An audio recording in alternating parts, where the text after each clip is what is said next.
آیت نمبر 5 یا حضرت لقمان کی نصیحتوں میں آیت نمبر 2، یا بنی انہا ان تک مثقال حبۃ من خردل فتکن فی صخرۃ او فی السماوات او فی الارض یأت بها اللہ ان اللہ لطیف خبیر۔ اے میرے بچے، اگر ہو وہ، انہا، یہ ہا کی ضمیر جو ہے اس کا کوئی مرجع یہاں پر لفظاً موجود نہیں ہے، اسے نحو میں کہا جاتا ہے ضمیر شان یا ضمیر قصہ، اس لیے کہ انہ کا لفظ آتا ہے تاکید کے لیے اور یہ جملہ اسمیہ پر آتا ہے۔ لیکن اگر کہیں یہی تاکید مقصود ہو کسی ایسے جملے میں کہ جس کی صورت جو ہے وہ جملہ فعلیہ کی ہے، آگے فعل آ رہا ہو، تکو یہ فعل ہے، تو ظاہر بات ہے کہ اس پر براہ راست انہ داخل نہیں ہو سکتا، اس کے لیے کوئی درمیان میں ضمیر لانی پڑتی ہے۔ یہ ضمیر شان اگر فعل مذکر ہو تو ضمیر شان، اور فعل مؤنث صیغے میں ہو تو ضمیر قصہ کہلاتی ہے۔ مراد اس سے کیا ہے؟ انہا ای الحسنۃ او السیئۃ، اے میرے بچے وہ یعنی کوئی نیکی یا کوئی بدی، ان تکو مثقال حبۃ من خردل، اگرچہ وہ ہو ہم وزن، مثقال ثقل سے مثقال ہم وزن، حبتن دانا، ایک دانے کے ہم وزن ہو، اور دانا بھی خردلن، رائی کے دانے کے ہم وزن۔ یہ عربی زبان میں ظاہر بات ہے کہ زبان جو ہے وہ انسانی مشاہدات سے بنتی ہے، چھوٹی سی چھوٹی چیز کے لیے عربوں کے مشاہدے میں جو چیزیں آتی تھیں وہی قرآن مجید نے اس مقصد کے لیے اختیار کی ہیں۔ خردل رائی کا دانہ، حبہ جو ہے گندم کا بھی ہو سکتا ہے، حبہ جو ہے وہ مکئی کا بھی ہو سکتا ہے، حبہ جو ہے وہ چنے کا بھی ہے، لیکن یہ کہ وہ جسامت میں خاصے بڑے ہیں۔ لیکن رائی کا دانہ، اسی طریقے سے لفظ ذرہ آتا ہے عربی زبان میں، چنانچہ اسی آیہ مبارکہ کی ہم مضمون جو آیات ہیں سورۃ الزلزال میں، وہاں لفظ ذرہ آیا ہے، فَمَن يَعْمَلْ مِثْقَالَ ذَرَّةٍ خَيْرًا يَرَهُ وَمَن يَعْمَلْ مِثْقَالَ ذَرَّةٍ شَرًّا يَرَهُ۔ تو ذرہ کہتے ہیں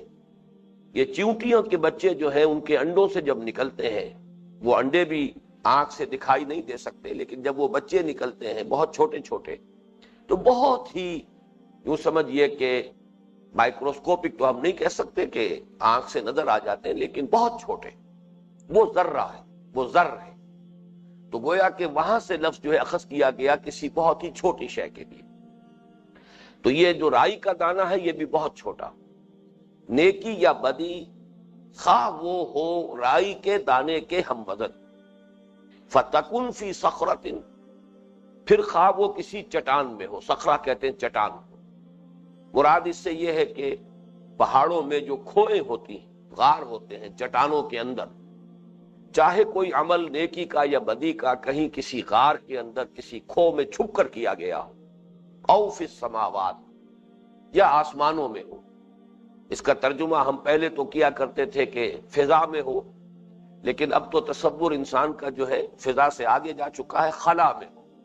اب تو ایسٹروناٹس ہمارے جو جاتے ہیں وہ خلا میں ہے۔ ظاہر بات ہے کہ اگر کوئی فعل کوئی عمل ان سے صادر ہوتا ہے اس خلا میں، تو گویا کہ اس کا ذکر بھی قرآن مجید میں کر دیا گیا، او فی السماوات او فی الارض، یا زمین میں ہو۔ زمین سے مراد چونکہ سما کے مقابلے میں آیا ہے تو عام زمین کی سطح بھی مراد ہو سکتی ہے، اور اس کے ترجمے میں اگر اس کے اصل مفہوم کو بیان کرنا ہو تو خاص زمین کے پیٹ میں گھس کر کیا گیا ہو۔ یہ گویا کہ مبالغے کا انداز ہے۔ بات واضح ہو جائے کہ عمل خواہ وہ نیکی کا ہو، خواہ بدی کا ہو، خواہ چھوٹے سے چھوٹا ہو، خواہ کہیں خلا کی پہنائیوں میں ہو، فضاؤں میں ہو، زمین میں ہو، زمین کی گہرائی میں ہو، چٹان کی کھو میں ہو، کہیں بھی ہو، یأت بہ اللہ، اللہ اسے لے آئے گا۔ یہ یأت بہ اللہ جو ہے اس کا جگہ یعلمہ اللہ بھی ہو سکتا تھا کہ وہ اللہ کے علم میں ہوگی، وہ نیکی یا بدی، وہ چھوٹے سے چھوٹا عمل بھی، لیکن اس میں زیادہ بلاغت بھی ہے اور ایک طرح کا ابلاغ کا مفہوم جو ہے زیادہ پورا ہوتا، اللہ لے آئے گا۔ اس لیے کہ لے آنے سے مراد کیا ہے؟ محاسبے کے دن، یا یہ کہ جزا و سزا کے لیے، بدلے کے لیے لے آئے گا، حاضر کر دے گا۔ ان اللہ لطیف خبیر، یقیناً اللہ تعالی بہت لطیف ہے، لطیف کا لفظ بھی دو معنی دیتا ہے. لطیف اصل میں تو آتا ہے کسی ثقیل شے کے مقابلے میں، کسی بھاری اور ٹھوس چیز کے مقابلے میں. مثلا ہوا لطیف ہے. ہم روح کو بھی کہتے ہیں کہ وہ جسم لطیف ہے، یعنی روح اگرچہ جسم ہے، پرسونیفائڈ ایگزسٹنس ہے روح کا، تو روح جو ہے وہ بھی ایک جسم ہے، لیکن یہ جسم لطیف ہے. ایک ہمارا یہ جسم ہے مادی جسم، یہ جو ہمارا وجود حیوانی ہے یہ جسم کثیف ہے، لیکن اس میں جو روح ہے یا اس میں جو جان ہے وہ جسم لطیف ہے. تو لطیف کسی بھی ہلکی شے کو، لیکن اسی سے پھر استعارتاً یہ لفظ آتا ہے لطف و کرم، یعنی بڑے غیر محسوس انداز میں کسی کے ساتھ کوئی بھلائی کرنا، کوئی خیر کرنا. ایک تو یہ ہے کہ ایسا انداز ہو کہ جس کو کہ انسان دیکھ رہا ہو، محسوس کر رہا ہو اپنے حواس ظاہری سے کہ میرے ساتھ فلاں شخص نے یہ بھلائی کی ہے، یہ خیر، یا میرے ساتھ یہ نیکی کی. اور ایک یہ ہے کہ بہت ہی سٹل انداز میں، بہت ہی لطیف انداز میں، نہ نظر آنے والے انداز میں، بہت ہی خفیف انداز میں یا بہت ہی خفی انداز میں. تو یہ بھی لطف و کرم اس معنی میں مستعمل ہے. تو مادے کے اعتبار سے مفہوم جو ہے وہ وہی ہے کہ بہت ہلکی اور لطیف شے. یہاں اس کا مفہوم ہے اللہ لطیف ہے، نہایت باریک بین ہے، کوئی شے اس کے علم سے باہر نہیں ہے. اور اسی کو مزید موقت کیا ہے خبیر، باخبر ہے، ہر شے کی خبر اسے حاصل ہے، ہر شے سے ہر آن باخبر ہے. اور اس کی باخبری کی کیفیت یہ ہے کہ نہایت باریک بین، کوئی چھوٹی سی چھوٹی حقیر سے حقیر شے بھی اس کے علم سے باہر اور اس کی نگاہوں سے دور نہیں ہے. یہ جو آیہ مبارکہ ہے، اب اس پر نوٹ کیجئے اس اعتبار سے کہ حضرت لقمان کی نصیحتوں میں بھی یہ دوسری نصیحت آئی، اور جو حکمت قرآنی کے جو ہم مبادیات کا مطالعہ کر رہے ہیں اس رکوع کے حوالے سے، اس میں بھی نوٹ کیجئے دوسری شے یہ ہے، انسان اگر اپنی فطرت سلیمہ کی رہنمائی میں عقل سے کام لے، عقل غور و فکر کرے لیکن فطرت سلیمہ کی رہنمائی میں، تو پہلی حقیقت تو جو اس پر منکشف ہوگی وہ اللہ کی توحید، اللہ کے شکر کا جذبہ اس میں سے ابھرے گا، توحید کا التزام کرے گا. دوسری حقیقت یہ منکشف ہوگی کہ انسان کے اعمال ضائع ہونے والی چیزیں نہیں ہیں. انسانی اعمال کے نتائج نکل کر رہیں گے. نتائج کہاں نکلیں گے، کب نکلیں گے، کس طرح نکلیں گے، کس صورت میں نکلیں گے، یہ معاملہ ذرا مختلف ہے. میں بعد میں اس کی وضاحت کروں گا کہ یہ تفاصیل صرف نبوت کے ذریعے سے معلوم ہو سکتے ہیں. یہاں پر جو بات ہو رہی ہے وہ حکمت کی بات ہے، دانائی کی بات ہے کہ فطرت سلیمہ کی رہنمائی میں انسانی عقل اگر خود غور و فکر کرے بغیر وحی کی رہنمائی کے، تب بھی انسان اس حقیقت تک پہنچ جاتا ہے کہ انسانی اعمال بے نتیجہ نہیں رہیں گے، عبث نہیں رہیں گے، اس کے نتائج نکل کر رہیں گے. اور اس کی وجہ کیا ہے یہاں بھی نوٹ کیجئے، جیسے میں نے عرض کیا تھا کہ شکر الہی کے لیے دو چیزیں تھیں، کہ ایک فطرت صحیح ہو جس کا نتیجہ یہ ہے کہ جذبہ تشکر موجود ہو، دوسرے عقل نے اپنے اصل منعم کو پہچان دیا. تو یہ فطرت سلیمہ اور عقل سلیم کے امتزاج سے انسان کا جذبہ تشکر مرتکز ہو جاتا ہے ذات باری تعالیٰ پر. اسی طریقے سے یہاں بھی فطرت کا تقاضا یہ ہے کہ انسان یہ محسوس کرتا ہے، یہ بھی بدیہیات فطرت میں سے، جیسے میں نے کسی پچھلی نشست میں بات واضح کی تھی. بدیہ کہتے ہیں کوئی شے جو از خود ظاہر ہو. بدیہیات فطرت وہ چیزیں جو ہماری فطرت میں ودیعت شدہ ہیں اور اس کی بنا پر ہم انہیں مانتے ہیں، خواہ اس کے لیے کوئی دلیل عقلی اور منطقی ہمارے پاس نہ ہو، خواہ ہم اس کے لیے کوئی ثبوت فراہم نہ کر سکیں. ان بدیہیات فطرت میں سے یہ بھی ہے کہ انسان میں خیر اور شر کی تمیز موجود ہے. انسان اندر ہی سے خود آگاہ ہے اور وہ تمیز کرتا ہے کہ یہ بھلائی ہے، یہ برائی ہے،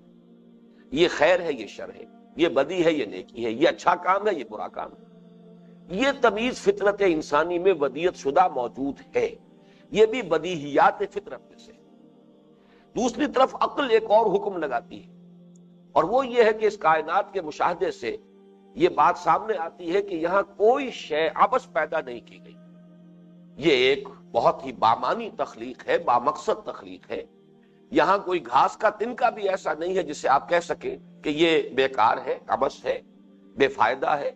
بلکہ یہ جو اسکیم آف تھنگز ہے، اس کائنات کا جو پورا ایک نقشہ ہے، اس کا جو پورا منصوبہ ہے، اس میں ایک ایک ذرہ جو ہے بامانی، بامقصد ہے. ہر شے کا کوئی نہ کوئی نتیجہ ہے کہ جو برآمد ہوتا ہے. اب ان دونوں چیزوں کو جوڑیے تو ایک فطرت چاہے گی کہ بھلائی کا بھلا نتیجہ نکلے اور برائی کا برا نتیجہ نکلے، جس کو ہم کہتے ہیں کہ گندم از گندم بے رویت، جو سے جو، گندم سے گندم پیدا ہوتی ہے اور جو سے جو پیدا ہوتا ہے۔ اسی طریقے سے گویا کہ عقل اور فطرت، اب ان دونوں کا مل کر ایک تقاضا یہ ہوگا کہ نیکی کا بدلہ بھلا ملنا چاہیے، نیکی کا نتیجہ اچھا نکلنا چاہیے، نیکی سے انسان کو اگر نیکی کا وہ ارتکاب کر رہا ہے اور نیکی کما رہا ہے تو اس کو کچھ نتیجہ ملنا چاہیے، اسے کوئی اس کا انعام ملنا چاہیے، اس کا کوئی ثواب اور اجر ملنا چاہیے، اور برائی کی کوئی سزا ملنی چاہیے، برائی کا نتیجہ جو ہے برا نکلنا چاہیے۔ اور وہ ہے در حقیقت حکمت قرآنی کا یہ دوسرا بنیادی مسئلہ کہ جو حضرت لقمان کے اپنے فہم، اپنے غور و فکر، اپنے تعقل اور تذکر کے نتیجے میں وہ برآمد ہوا۔ اسی کو یہاں حضرت لقمان نے ان الفاظ میں پیش کیا کہ اے میرے بچے، میرے غور و فکر کا حاصل یہ ہے، میں نے جو کچھ سوچا ہے اور جو کچھ اس کا نتیجہ جو میرے پاس ہے برآمد ہوا ہے میرے اس پورے فکر کا، وہ یہ ہے کہ انسانی اعمال ضائع ہونے والی چیزیں نہیں۔ جب میں یہ محسوس کرتا ہوں کہ نیکی نیکی ہے، بدی بدی ہے، خیر خیر ہے، شر شر ہے، یہ صرف سراب نہیں ہے، یہ دھوکہ نہیں ہے، یہ ہمارے اپنے ہی بنائے ہوئے تصورات نہیں ہے، یہ ہماری اختراع نہیں ہے، نیکی حقیقتاً نیکی ہے، بدی حقیقتاً بدی ہے، خیر واقعتاً خیر ہے، شر واقعتاً شر ہے، تو یہ ممکن نہیں ہے کہ ان کا نتیجہ نہ نکلے۔ اور جس ہستی نے اس کائنات کو بنایا ہے، جس نے مجھے پیدا کیا ہے، جس نے تمہیں پیدا کیا ہے، جس نے سورج اور چاند کو بنایا ہے، ممکن نہیں ہے کہ وہ ان اعمال سے بے خبر، ان سے باخبر نہ ہو۔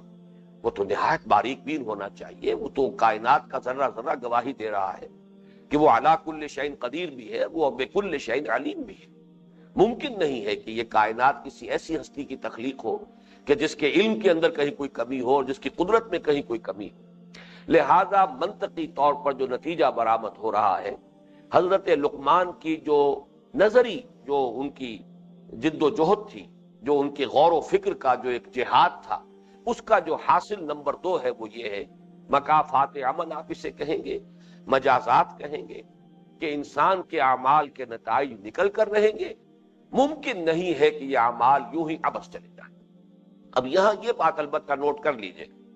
یہاں تک تو ہے فکر انسانی کی رسائی، یہاں تک تو انسان خود پہنچ گیا، اپنی فطرت کی رہنمائی میں اپنے عقل سے کام لے کر غور و فکر کو جو مہمیز دی ہے، تو یہاں تک تو انسان پہنچ گیا۔ لیکن اس سے آگے کی بات یہ ظاہر بات ہے کہ یہ تو وحی کے ذریعے سے اس کے تفاصیل معلوم ہوتی ہے۔ یہ بات کہ ایک دن آئے گا کہ تمام یہ نوع انسانی جو ہے، جو بھی اس وقت موجود ہوں گے، ان سب پر ایک اجتماعی موت واقع ہو جائے گی۔ پھر کچھ عرصے کے بعد ایک وقت آئے گا کہ تمام انسانوں کو دوبارہ اٹھایا جائے گا، زندہ کیا جائے گا، بعث بعد الموت ہوگا، ریزریکشن ہوگی۔ پھر ایک میدان میں سب کو حاضر ہونا ہوگا اپنے رب کے حضور میں، محاسبے کے لیے، جواب دہی کے لیے، حساب کتاب کے لیے۔ پھر یہ کہ اس حساب کتاب کے نتیجے میں فیصلے صادر ہوں گے، اور وہ فیصلے یا پھر جنت ہے اور یا دوزخ ہے۔ اور جنت جو ہے اس کی یہ نعمتیں ہیں، اس کے اندر اللہ تعالیٰ نے اپنے بندوں کے لیے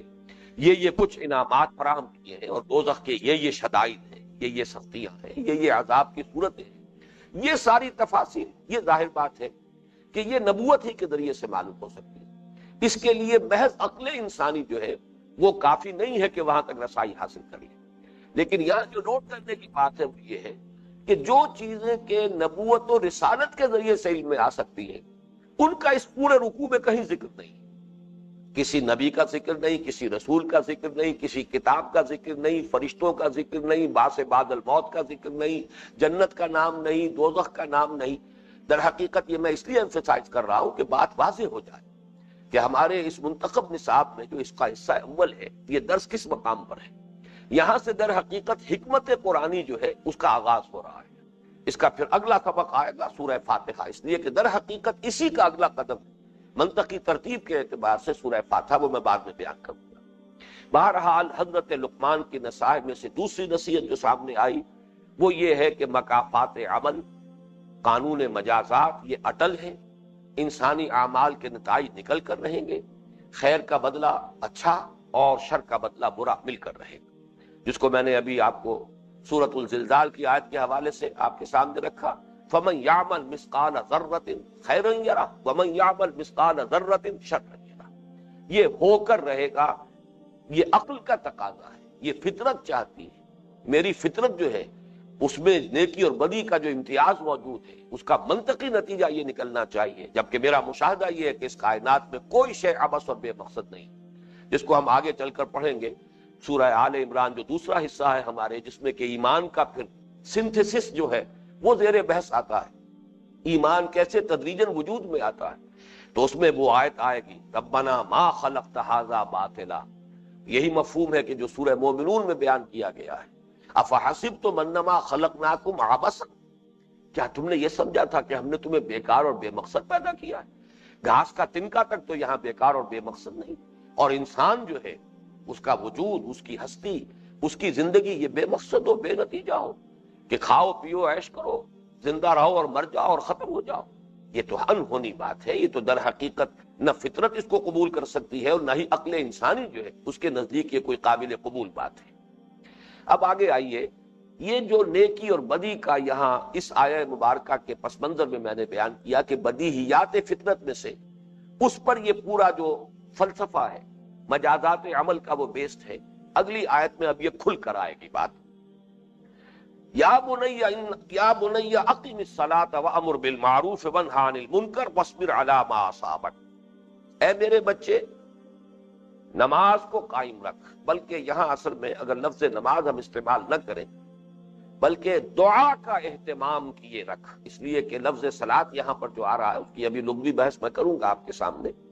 لیکن ہمارے سامنے جب بھی لفظ نماز آتا ہے تو وہ عبادت جو ہمارے ہاں اور جو اس کی صورت اور حیت معین ہو چکی ہے سنت محمدی صلی اللہ علیہ وسلم کی بنیاد پر، لا محالہ وہ تصور سامنے آ جاتا ہے. یہاں در حقیقت حکمت کے جو اصول بیان ہو رہے ہیں، اور حضرت لقمان تو اگر حضرت داؤد کے ہم عصر تھے جیسے کہ ایک رائے ہے تو بھی بڑی قدیم زمانے کی شخصیت ہے، اور اگر وہ عاد کے بیٹوں میں سے تھے، شداد کے چھوٹے بھائی، وہ تو اور بھی بہت پرانے، سمجھئے کہ کم سے کم 6000 سال پرانی شخصیت ہے. اس اعتبار سے یہاں لفظ صلاۃ کا مفہوم وہ نہیں ہو سکتا کہ جو ہمارے ذہنوں میں فوراً آتا ہے. جب بھی یہ لفظ آئے گا تو اس کا ایک خاص مفہوم، خاص حیت، خاص قسم کی ایک عبادت کی جو صورت ہے وہ ہمارے ذہن میں آتی ہے. اس لیے بہتر ہے کہ یہاں ترجمہ کیا جائے، اے میرے بچے، اللہ کے ساتھ ذہنی رابطے کا ایک اہتمام برقرار رکھ، اللہ کے ساتھ دعا و مناجات کا اہتمام کرتا رہے. اب یہاں پہ میں چاہتا ہوں کہ لفظ صلاۃ بھی جو لغت میں جو اس کی اصل حقیقت ہے اس پر غور کر لیں. اصل تو بنیاد ہے اس کی، صلا کے معنی ہے آگ جلانا، ایقاد النار، اور جب اسی سے لفظ بنتا ہے باب اشتعال میں اصطلاح، یہاں تا جو ہے وہ طا بن جاتی ہے صاد کی مناسبت سے. تو تصطلون کا لفظ 2 مرتبہ قرآن مجید میں آیا ہے حضرت موسیٰ علیہ السلام کے ذکر میں، کہ جب وہ آ رہے تھے واپس مدین تھے مصر کی طرف، اور صحرائے سینا میں رات کے وقت جب کہ وہ کہیں راستہ بھی بھول گئے اور شدید سردی بھی تھی، تو ایک جگہ انہیں جو آگ نظر آئی تو انہوں نے اپنے اہل خانہ سے یہ کہا کہ ذرا یہاں ٹھہرو، میں جاتا ہوں آگ لے کر آتا ہوں، لعلکم تصطلون، مجھے معلوم ہوتا ہے کہیں آگ ہے، انی آنست نارا،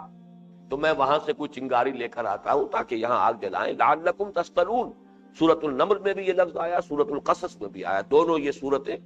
جوڑے کی شکل میں ہے قرآن مجید میں ایک ہی جگہ پر. تو تصطلون کے معنی آگ تاپنا، آگ سینکنا. صلاح کا اصل مفہوم ہے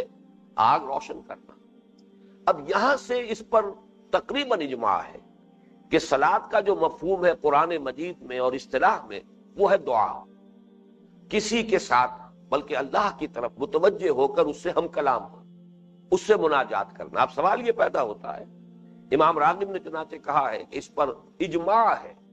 تمام اہل لغت کا کہ یہاں صلاۃ سے مراد جو ہے اصطلاحی صلاۃ جو ہے وہ الدعاء والتبریک والتمجید،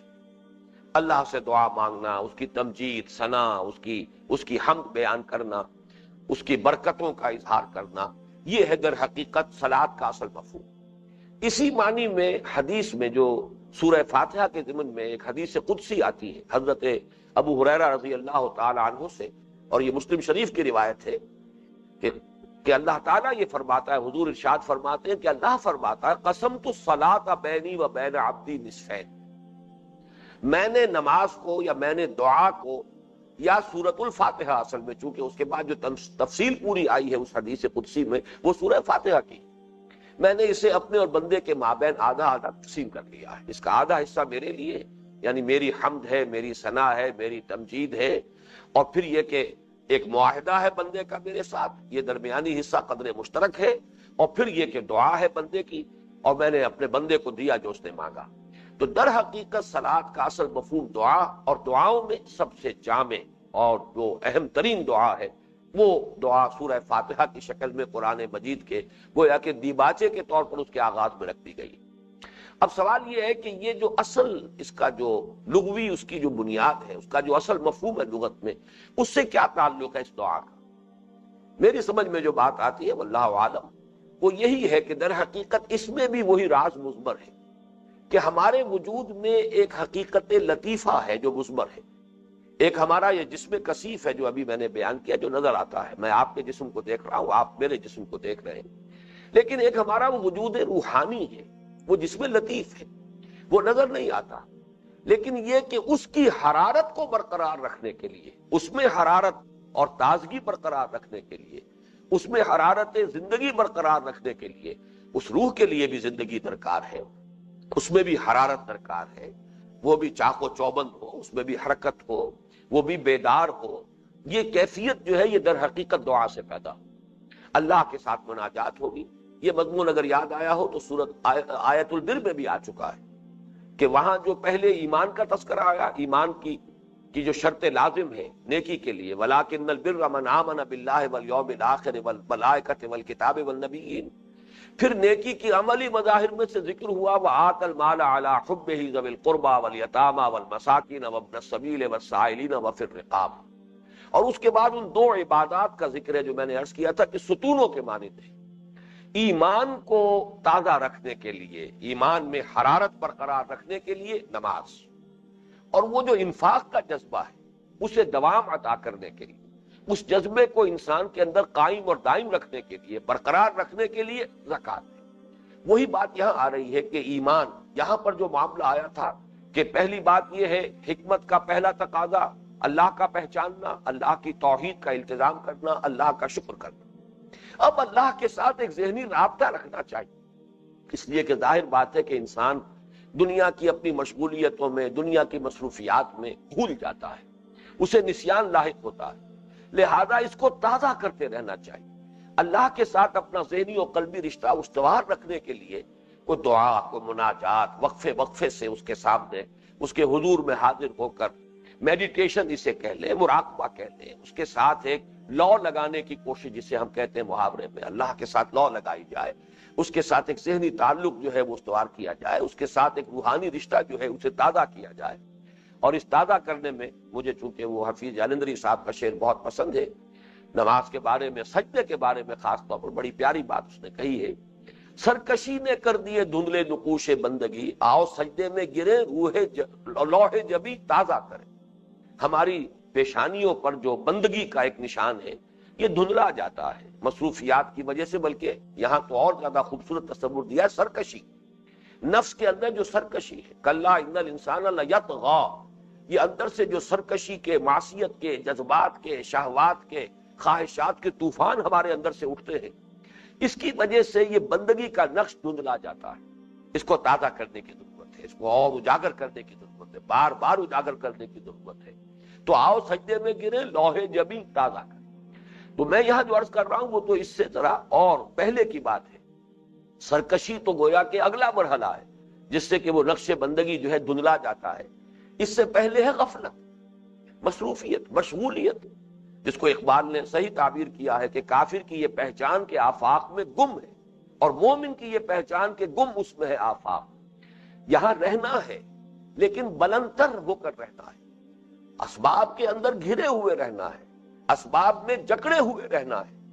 ہمارا رواں رواں جو ہے عالم اسباب میں جکڑا ہوا ہے، ہمارا پورا وجود، ہمارا یہ پورا جو وجود حیوانی ہے، وجود جسمانی ہے، یہ تو جو بھی قوانین طبیعہ ہیں ان کے اندر جکڑا ہوا ہے۔ اس کے اندر جکڑے ہوئے ہونے کے باوجود پھر یہ کہ پورا سلسلہ اسباب ہے جس کے اثرات ہم پر مترتب ہوتے ہیں، ان سب کے زیر اثر ہونے کے باوجود بازار سے گزرا ہوں خریدار نہیں، انسان اس کیفیت میں زندگی گزارے، یہاں رہے لیکن اس کے ساتھ دل نہ لگائے، اس سے حقیقی قلبی رشتہ استوار نہ کرے، اس کے ساتھ جو ہے اس کو اپنے ذہن کے لیے ایک حجاب نہ بننے دے، اپنے دل کے اوپر ایک پردہ نہ بننے دے، بلکہ اللہ کے ساتھ ایک ذہنی ربط قائم رہے۔ وہ ذہنی ربط قائم رکھنا یا قلبی رشتہ استوار کرنا در حقیقت یہ ہے کہ جس صلاۃ کا اصل مقصود۔ اب اس صلاۃ کی حید کیا ہو، اس میں کیا الفاظ ادا کیے جائیں، جیسے کہ ایک حدیث میں آتا ہے کہ حضور نے فرمایا یہ سورہ فاتحہ جو ہمیں عطا ہوئی ہے، ایسی کوئی سورت کبھی بھی اللہ تعالیٰ نے اپنی کسی کتاب میں نازل نہیں کی۔ یہ جامع ترین صلاۃ ہے، جامع ترین مناجات ہے، یہی وجہ ہے کہ وہ ہمارے نماز کا جزو لازم بنا دیا گیا۔ لا صلاۃ لمن لم یقرأ بفاتحۃ الکتاب، جو شخص یہ سورہ فاتحہ کی تلاوت نہیں کرتا اس کی تو کوئی نماز ہی نہیں، ہر رکعت کا جزو لازم ہے۔ تو یہ تو گویا کہ اللہ نے ہمیں عطا کیا، لیکن یہ کہ جو آپ کو سامس، بک آف سامس ملتی ہے، جو تورات کا اولڈ ٹیسٹمنٹ کا ایک جز ہے، وہ کیا ہے؟ مناجاتیں ہیں، حمد کے ترانے ہیں۔ حضرت داؤد علیہ السلام وہ ترانے جو ہے جب الاپتے تھے in the small hours of the morning, جنہیں آپ کہتے ہیں پچھلے پہر، رات کے پچھلے پہر، اس وقت جو ہے وجد کی جو کیفیت پیدا ہوتی تھی، پہاڑوں پر بھی اور پرندوں پر بھی وہ شریک ہوتے تھے حضرت داؤد علیہ السلام کے ساتھ اس مناجات میں، اس حمد میں۔ تو معلوم یہ ہوا کہ اس کی شکلیں مختلف ہوں گی۔ ہمیں جو نماز عطا کی گئی ہے وہ محمد الرسول اللہ صلی اللہ علیہ وسلم کے ذریعے سے، وہ یہ نماز ہے جو ہمیں عطا ہوئی، اس کا ایک نظام ہے۔ اور اس میں بھی در حقیقت نظام کے حوالے سے نوٹ کر لیجئے کہ لفظ اقامت ہے، قائم رکھو، قائم رکھ، یعنی کبھی کبھی کیجولی، کبھی کبھی وقفے سے نہیں، بلکہ یہ تو جیسے کہ ہماری اس حیات مادی کے لیے جیسے کہ ہوا اور پانی لازم ہے، اسی طریقے سے اس حیات مانوی کے لیے، اس باطنی حقیقت کو اپنی صحت پر برقرار رکھنے کے لیے جیسے ہمارے اس وجود مادی کو غذا کی ضرورت ہے، ایسے ہی اس کی تقویت کے لیے، اپنے اس باطنی وجود اور روح کی تقویت کے لیے یہ ذکر، یہ یاد اللہ کی، اس کے ساتھ یہ رشتہ ذہنی اور قلبی، اور اس کے ساتھ مناجات اور دعا۔ اسی لیے کہا گیا دعا مخ العبادہ، الدعاء هو العبادہ، دعا ہی تو عبادت کا اصل جوہر ہے، اور اصل میں تو دعا ہی تو عبادت ہے۔ در حقیقت یہ اصل اس کی روح جو ہے عبادت کی، وہ دعا ہے۔ تو اس کو قائم رکھ، یہ قائم رکھنا اب ہوگا صلو کما رأیتمونی اصلی، پھر اس کے اوقات، ان کی تمام آداب، اس کی شرائط کا التزام، وہ پورا ایک نظام بن جاتا ہے۔ اور واقعتاً جو خاص طور پر جو اللہ تعالیٰ نے ہمیں نماز کا نظام عطا فرمایا، نظام صلاۃ، وہ تو ہماری زندگی کو جکڑ لینے والا ہے، پوری طریقے سے شکنجے کے اندر کس لینے والا، کہ انسان کا معلوم ہوگا کہ ایک کھوٹے کے ساتھ انسان بن گیا۔ جو حدیث مبارکہ میں اسلام کا جو نظام سیاسی ہے اس کی وضاحت کے لیے کہ اس میں آزادی کتنی ہے اور پابندی کتنی ہے، اس کا امتزاج کس طور سے ہے، اس کے لیے وہ حدیث میں بہت مرتبہ سنا چکا ہوں کہ مثل المؤمن کمثل الفرس فی اخیتہ، یا آخیتہ ہی، دو تلفظ ہے اس کے۔ مومن کی مثال اس گھوڑے کی سی ہے جو کھونٹے سے بندھا ہوا ہے۔ تو ویسے تو یہ کہ اس سے مراد ہے اللہ کے اور رسول کے احکام، یہ کھونٹا ہے جس سے مومن بندھا ہوا ہے، لیکن یہاں میں عرض کر رہا تھا کہ نماز در حقیقت وہ کھونٹا ہے جو ایک مومن کے نظام الاوقات کو باندھ لیتا ہے، جکڑ لیتا ہے تھوڑے تھوڑے وقفے سے۔ اور اس پہ بڑی حکمتیں ہیں جو شاہ ولی اللہ دہلوی رحمۃ اللہ علیہ نے بڑی تفصیل سے لکھی ہیں کہ ان حکمتوں میں اوقات نماز کا جو معاملہ ہے یہ کن حکمتوں کی بنیاد پر ہے۔ اللہ تعالیٰ نے کوئی چیز جو ہے حکمت کے بغیر کوئی حکم نہیں دیا ہے، تمام احکام جو ہے وہ حکمت پر مبنی ہے، جس کو میں اپنے اسی رکوع کے درس کے سلسلے میں جو پہلے نشستیں ہو چکی ہیں ان میں دو الفاظ استعمال کرتا رہا۔ ایک حکمت اصولی ہے جس کا تعلق ایمانیات سے ہے، معرفت خداوندی سے، بنیادی حقائق سے ہے، وہ فلسفہ ہے، وہ حکمت ہے۔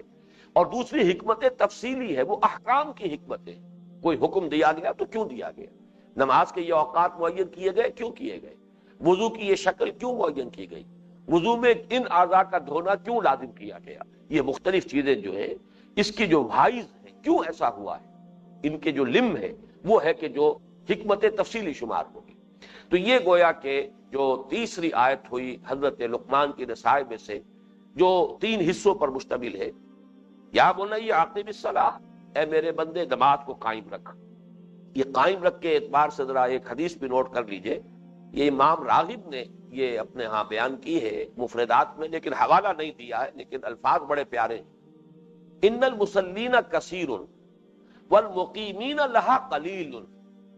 نمازی تو بہت سے ہیں، بہت ہوتے ہیں، لیکن نماز کی اقامت کا حق ادا کرنے والے بہت کم لوگ ہیں۔ ان المصلین کثیر والمقیمین لہا قلیل، در حقیقت جو مطلوب ہے وہ تو اقامت صلاۃ ہے، اس کے پورے نظام کو قائم رکھنا۔ بلکہ واقعہ یہ ہے کہ عام طور پر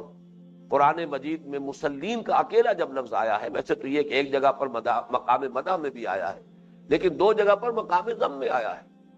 وہاں فرمایا گیا وہ مسلین کے بارے میں لم نکو من المسلین، وہ تو در حقیقت یہ نہیں بلکہ یہ کہ آخری پارے میں جو آیا ہے کہ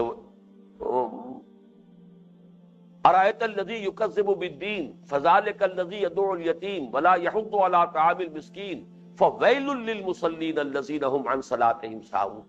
تو یہاں تو ایک بربادی اور تباہی اور ہلاکت کی جو ہے وہ خبر دی گئی ہے ان مسلیوں کے لیے، ان نمازیوں کے لیے جو اپنی نمازوں سے یا تو غافل ہیں، صرف یہ ہے کہ وہ رسم ادا کر رہے ہیں، رہ گئی رسم ادا روح بلالی نہ رہی، اور یا یہ ہے کہ وہ اس میں گویا کہ وقفے وقفے سے پڑھتے ہیں، جسے ہم کہتے ہیں گنڈے دار نماز پڑھتے ہیں، اس سے غافل رہتے ہیں، جب جی میں آیا نماز پڑھ لی۔ اس اعتبار سے قرآن مجید کی جو اصل اصطلاح ہے، مسلین کا لفظ بہت کم آیا ہے،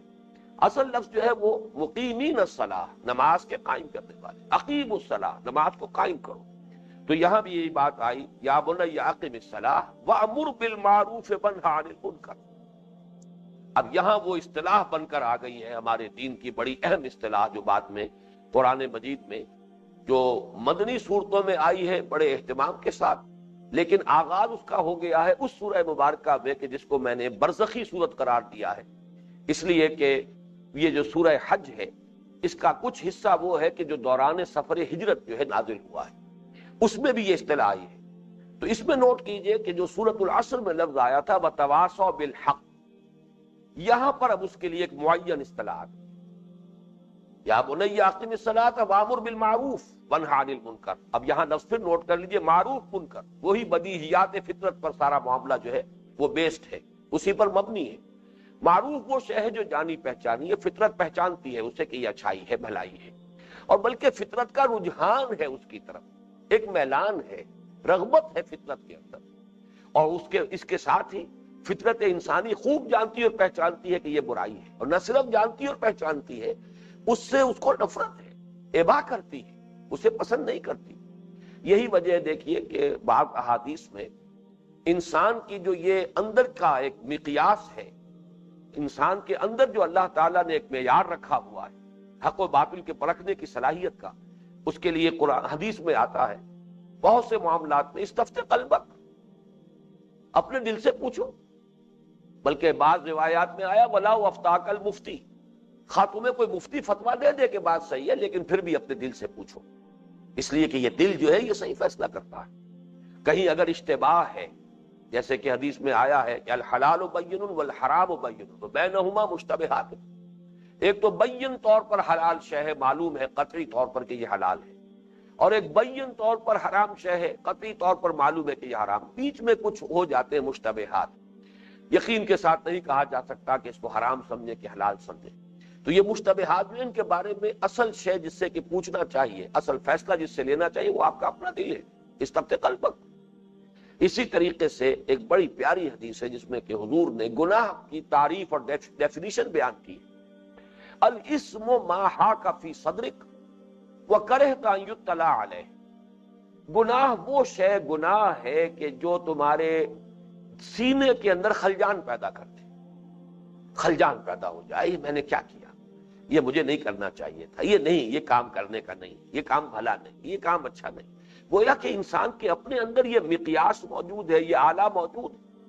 یہ انڈیکیٹر موجود ہے کہ کوئی کام کرنے کا ہے یا نہیں ہے، یہ کوئی کام اچھا ہے یا برا ہے۔ تو فرمایا الاسم ما حاک فی صدرک،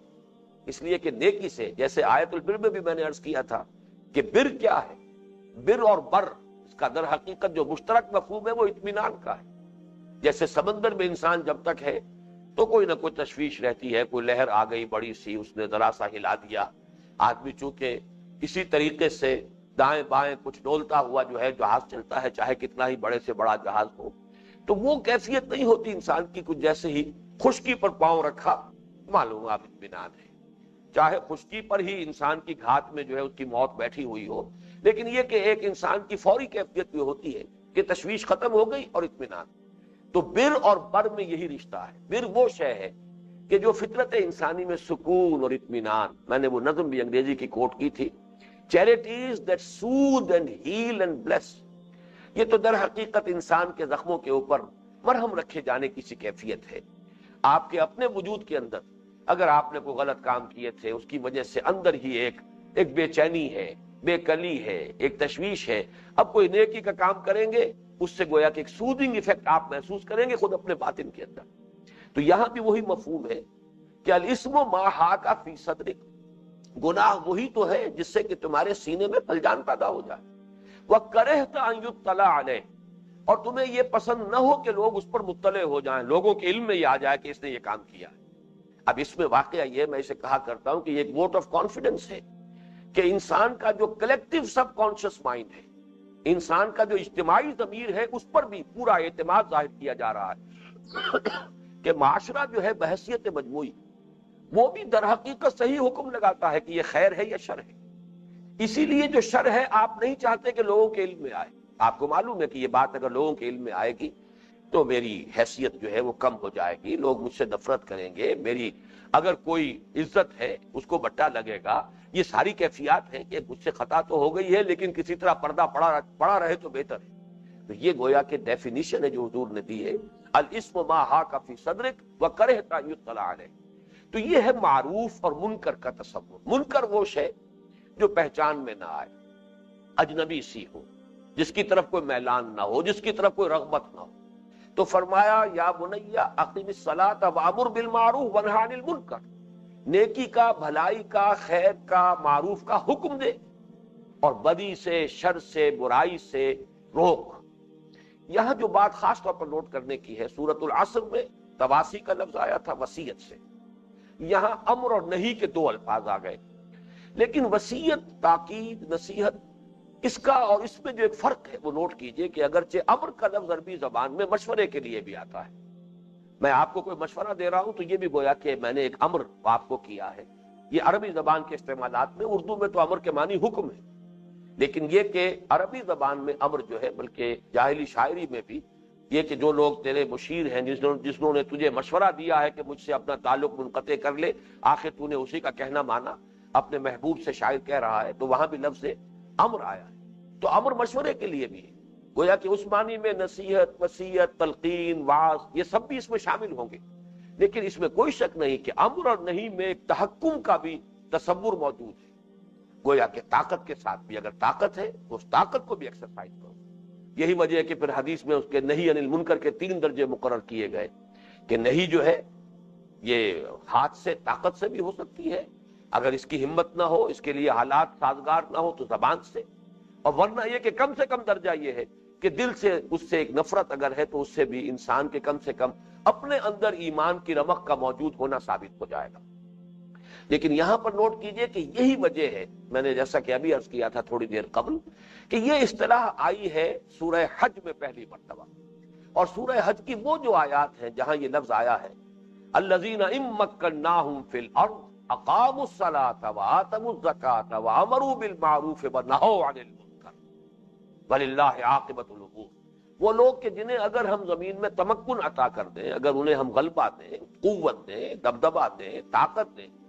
تو وہ نیکی کا حکم دیں گے، بدی سے روکیں گے۔ ظاہر بات ہے تمکن کا لفظ آ رہا ہے الذین ان مکناہم فی الارض، اسی لیے میں سورہ حج کے اس مقام کے درس میں یہ کہا کرتا ہوں